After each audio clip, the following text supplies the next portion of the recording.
Tout est esprit, tout est conscience. Bonjour, merci de m'accompagner une fois de plus. Je suis Maryse Varro. Lorsque l'on vit dans le monde physique, incarné à l'intérieur d'un corps biologique, il est très facile de tomber dans une forme de pensée déterministe où les seules choses qui existent sont la matière et l'énergie.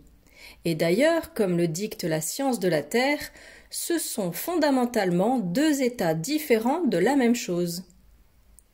L'expérience de vivre dans un monde matériel est très forte et convaincante, ce qui fait qu'il est très facile de penser uniquement en termes de matière solide, de lois de la nature et de la physique qui gouvernent cette matière, et de rien d'autre. Et par conséquent, cette façon de penser entraînera naturellement les gens à croire que l'esprit, ainsi que toutes ses pensées et ses idées, sont le résultat de processus électriques et chimiques dans un cerveau matériel fait de cellules appelées neurones. Cela nous conduit à la supposition matérialiste que tout ce que nous sommes est le résultat d'une danse compliquée de neurotransmetteurs et de petits fragments d'énergie qui circulent à travers le réseau de neurones qui forment nos pensées, notre personnalité et tout ce que nous sommes, à mesure que ces neurones créent de nouvelles connexions entre eux. Et une fois que quelqu'un, n'importe qui, tombe dans le piège de prendre pour acquis que ça, c'est tout ce qui existe, et même qu'il accepte cela comme un fait immuable, voire comme une loi, il lui est très difficile de changer sa vision du monde et de son fonctionnement. Et il est compréhensible que, puisque la science sur Terre favorise le matérialisme et toutes ses explications avec autant de force, les gens tombent naturellement dans la croyance qu'il leur est impossible de remettre en question la science en faveur d'explications intangibles, très probablement basées sur des illusions.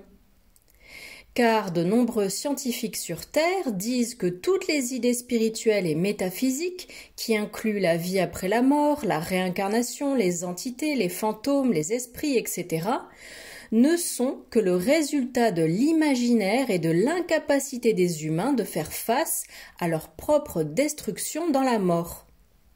Cela a pour effet de transformer tous les concepts et connaissances spirituelles en rien d'autre qu'un mécanisme de défense pour consoler un ego mourant.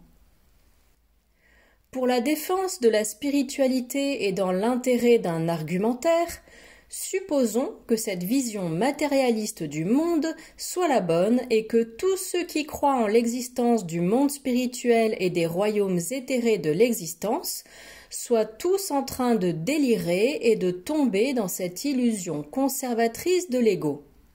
Mais quand bien même nous ne serions que le résultat d'impulsions chimiques et électriques dans notre cerveau, notre expérience serait toujours réelle depuis notre point de vue. Et même si en mourant nous devions faire face à la destruction totale de notre ego et à l'anéantissement de tout ce que nous sommes, la spiritualité nous aiderait quand même à dépasser la mort et à nous faire sentir beaucoup plus qu'une simple particule de poussière aléatoire et sans importance. Donc, même dans ce cas, je dirais encore qu'avoir une approche spirituelle de la vie vaut plus que la peine. Ça nous donne de la force et de la motivation pour vivre nos vies. Et le matérialisme, en tant que vision du monde, n'est pas la seule façon d'expliquer notre conscience et tout ce qui existe. Il y a aussi l'approche spirituelle pour expliquer tout cela. Et comme on peut s'y attendre, il y a beaucoup de variantes dans cette approche. Et tout ce que je peux faire est de partager celle de mon groupe du Toleka, interprétée et expliquée par moi-même avec le meilleur de ma compréhension. Cette approche spirituelle que nous avons est presque totalement l'inverse de l'approche matérialiste imposée aux gens avec tant de force sur Terre. Dans la compréhension de la culture taïgésienne et dans d'innombrables autres civilisations avancées, la seule chose qui existe est la conscience pure. Elle existe en dehors de l'espace et du temps lui-même, dans un état qui est impossible à définir même avec nos meilleurs efforts, et où les distances, les objets matériels, toutes les formes d'énergie et tous les cadres temporels qui aident à définir cette conscience pure ne sont que des produits de notre imagination et de nos processus de pensée. Tous les objets matériels, les mondes, les formes et les modèles d'énergie ne sont que des illusions qui se forment quand un sujet a de forts attachements à ses propres idées. Avec cette façon de voir l'existence et l'existence de tout, la seule chose réelle et qui manifeste tout est l'observateur, qui est la conscience. Et comme tout émane de ce super observateur, c'est lui qui est chargé de façonner et de former la réalité par lui-même. Et nous sommes tous ce super observateur, puisqu'au final nous sommes une seule et même conscience universelle qui joue à créer beaucoup de points d'attention dans l'intérêt de sa propre expansion. Chacun de nous est cette conscience, à laquelle je ferai référence dans les mots suivants. Alors gardez cela à l'esprit. En observant de près ce processus de manifestation et lorsque nous tentons de l'expliquer avec la science, mais la nôtre, pas celle de la Terre, nous utilisons la théorie de la manifestation. En quelques mots, cette théorie dit que lorsque la conscience est dans un état calme et détendu, par exemple un état de méditation profonde, sans penser et simplement en étant, cette conscience crée l'éther ou énergie potentielle. Et la meilleure façon de décrire cet éther serait comme un fluide qui est la chose primordiale ou la première chose qui se manifeste. Quand la conscience est en train de penser, elle crée des ondes dans cet éther comme quand une pierre est jetée dans un étang. Et la façon dont ces ondes se dissipent dans le milieu qui est l'éther correspond à une fréquence, car dans la séquence, le fluide reçoit un stimulus de l'émetteur. Et la distance entre chacun de ces stimuli est le temps. Et c'est ce qui crée une fréquence dans l'éther. Et quand cette fréquence sera consistante et complexe, elle formera un harmonique qui sera mathématiquement précis. Et ce sont ces harmoniques d'une fréquence qui vont créer une onde stationnaire, c'est-à-dire une onde qui ne s'effondre pas et qui demeure haute et énergisée tant que les harmoniques de la fréquence qui la crée restent là. Comme je l'ai décrit en détail dans ma vidéo « Conscience, unicité, gravité et l'univers numérique ». Donc, en résumé, tout ce que la conscience pense devient réel, ou tout ce que la conscience pense est réalité. Tout est manifesté et tout sort de la conscience pure. Et tout ce qui existe, les idées, la matière ou l'énergie, ne sont que des pensées dans l'esprit de ceux qui sont conscients et conscients qu'ils le sont.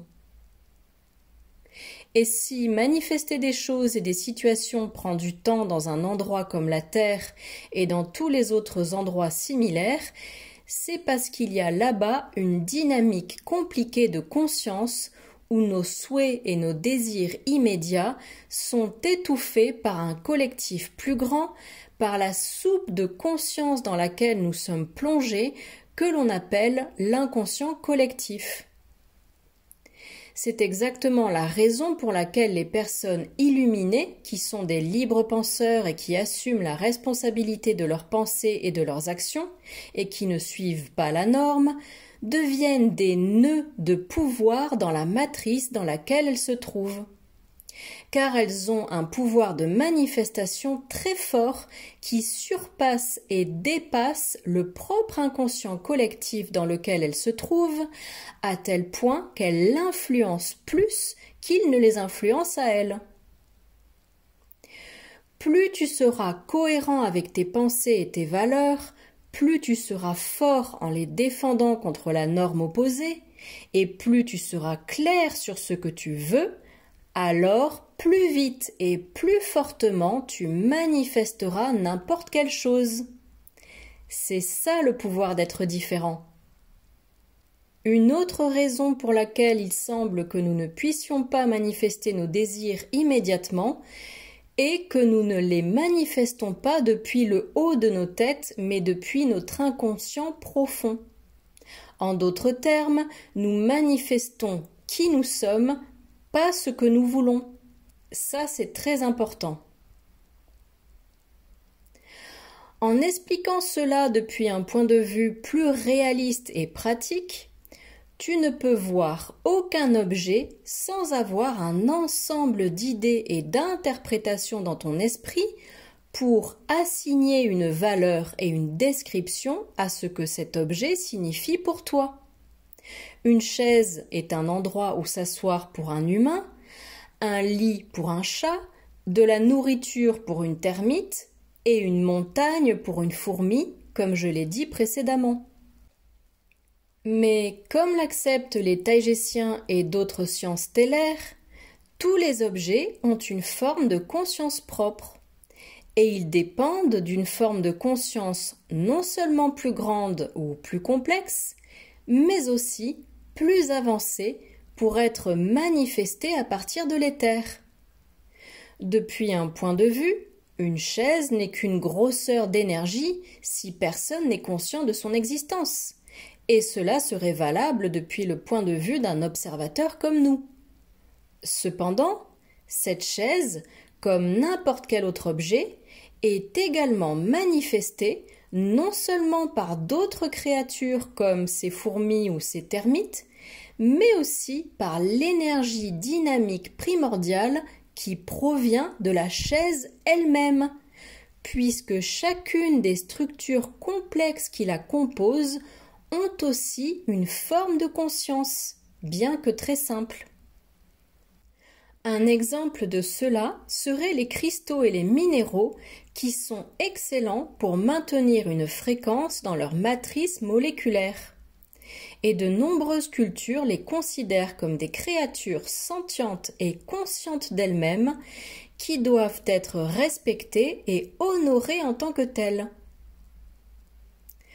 Pour que n'importe quelle créature consciente de la valeur de toute chose qui existe puisse décrire cette chose et lui donner un certain sens, elle doit comparer l'information sensorielle qu'elle reçoit de l'objet avec ses expériences antérieures en utilisant sa mémoire et en associant l'information sensorielle qu'elle obtient de l'objet à une idée qu'elle avait précédemment. Et cette idée associée à l'objet déterminera la valeur et l'utilité qu'aura cet objet pour la créature consciente qui est en train de l'observer. Rien ne peut exister sans un esprit qui lui donne une forme et une valeur. Et même la seule idée d'imaginer que quelque chose existe, sans observateur, cela donne déjà une valeur à cette chose. Et le concept de cette chose viendra aussi de l'observateur avec une conscience qui aura une telle pensée. Nos pensées, nos souhaits et nos désirs sont des choix potentiels que nous pouvons suivre ou non, et ceux-ci s'additionnent pour former qui nous sommes. Il est possible que tu souhaites quelque chose désespérément, mais que cela ne se manifeste pas immédiatement parce que tu dois encore intégrer intérieurement à quel point tu le souhaites, et si tu le souhaites réellement. Lorsque tu insistes suffisamment et que tu es concentré et sûr de toi, alors tu passes à l'action et là ça commence à exister dans ta vie et ça se manifeste. Nous sommes le résultat de ce sur quoi nous portons notre attention et nous sommes le résultat de nos choix. Et nous manifestons notre monde et notre réalité depuis qui nous sommes. Méfie-toi de ce que tu veux, des informations que tu consommes et avec qui tu t'associes, parce que c'est ce que tu deviendras. Merci d'avoir regardé ma vidéo, j'apprécie vraiment. Prenez soin de vous et soyez empreint de sagesse. Avec beaucoup d'amour, votre amie Maryse Varou.